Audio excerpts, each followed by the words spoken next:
ماكينة لحام طباط اندكشن موديل 201 مقدمة لكم من شركة المهندس منسي للصناعات الهندسية والتغليف الحديث. شرح حسن مصطفى. المكنة اللي بنقدمها لحضراتكم النهاردة سهلة وبسيطة، تشتغل على كهربة المنزل العادية 220 فولت. ده زرار الباور،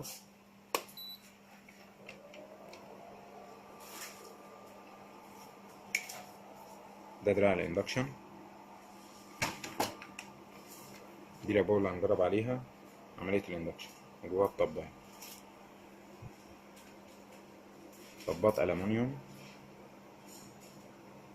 اندكشن موفرة لحضراتكم من شركة المهندس منسي للصناعات الهندسية والتغليف الحديث بجميع المقاسات.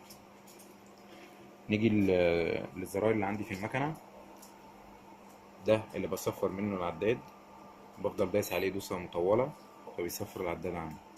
وده عداد السيلينج تايم اللي هو درجة حرارة اللحام بتاع الاندكشن.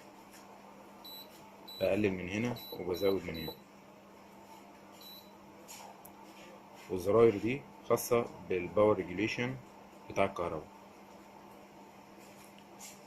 ادي العبوة، احط في العبوة مية،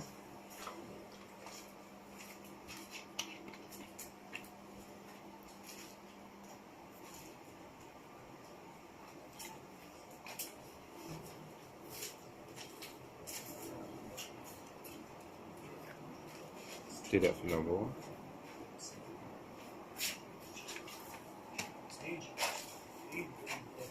الحم الاندكشن،